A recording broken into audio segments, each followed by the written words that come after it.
What's up, everybody? Welcome back. I want to give you a quick update on what's growing around here, and I also wanted to answer a question that somebody posted. How did we get to this point? Let's jump into it.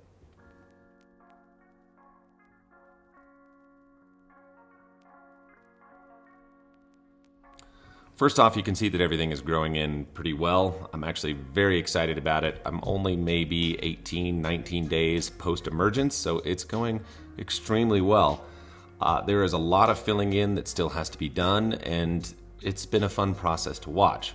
Now, a couple of things that I have had to do, as you can see in this, there is a lot of brown in there. That is peat moss. I spread about 6 cubic feet around there to try to actually hold a little more warmer temperature, because we are now dropping down into the upper 30s and 40s, and even I already have a little bit of frost damage on that new grass. It's just things we deal with in the mountains. Really what I wanted to talk about today was how did we get to this point? Benjamin posted something, and I hope you're watching this today because I'd like to try to get this answered for you. He basically said, is this the future of home lawns? Are we going to be seeing this multi-foot depth sand? What happened to managing the soil life and creating a better soil profile? What about these polymers? Tell me more. Is this what we can expect?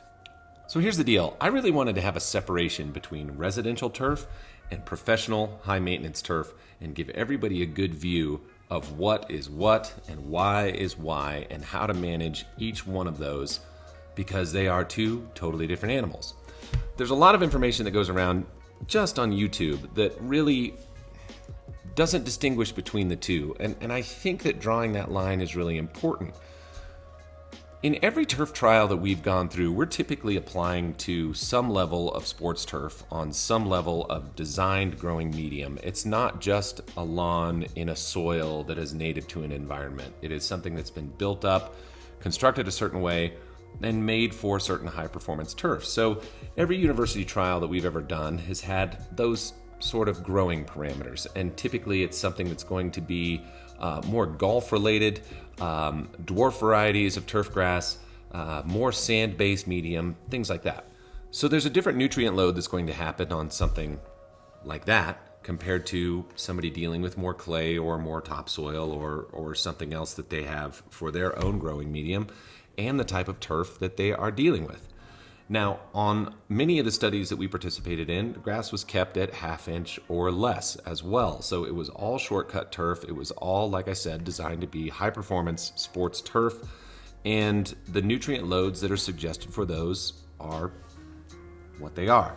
So typically you would have a 4-pound recommendation for nitrogen. Maybe you'd have that 1-pound recommendation for phos. Maybe you'd have that 2-pound recommendation for potassium. That might be what they're after.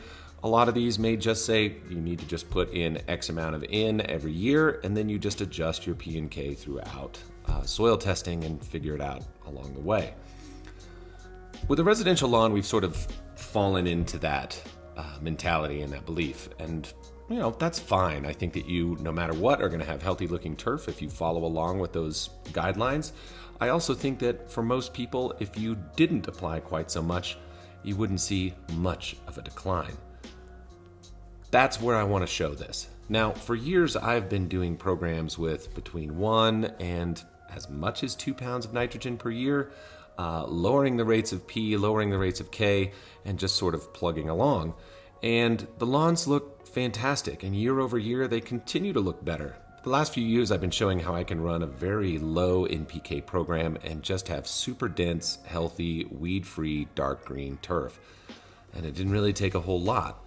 Now, I've done that on a few other people's lawns around here. If you guys have followed along with that, you can see they're getting the same treatment. It's really fun to see what you can do if you just sort of back down and take the turf as it is. A residential lawn that's not getting pounded on all the time, it's not getting driven across all the time, it's not getting hammered down on like a golf green would be. So now I have this separation, and the sand on this green is going to take a lot more nutrient supplementation more often, or I should say maybe the same more often. Not exactly sure how to put that, but I think you know what I'm talking about. Typically in greens programs, when we've been running them for the last 15 years or so, we're doing a feeding every week, and that's just the way it is. Now, there can be times where you start out the season with a little bit of a heavier feeding, And then you get on a weekly schedule, and maybe halfway through the season, do another heavier one. But that's what I'm going to take everybody through, the way that it's going to be on a professional green, or at least my home professional green. So the few things that are going to be majorly different about this is it won't get the play, so it's not going to get the compaction like a normal golf green will, but I'm going to have to maintain it and cut it, and I'm going to try to keep it around 3 millimeters. It's going to be short, and see what I can do with it. With the polymers in place on there, I'd like to see how much I can lower the watering needs of the turf. And by no means am I going to be trying to turn a golf green into topsoil. That can't happen. It's just not possible. The things that I have to watch out for is how much thatch could potentially build up. That's a real problem with golf greens. This is a number one reason for aerification and sand top dressing, is to help get that thatch back out of there and get the playability back. I want to see how this thing progresses, how it grows, and how it can be maintained in comparison to just my residential lawn space. So again, that's sort of the big piece here, is separating the two.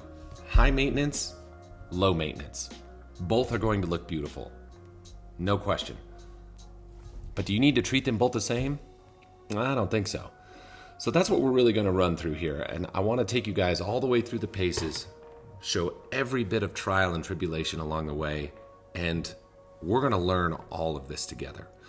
So, I invite you to join along, ask questions anytime. We can always be checking in on this.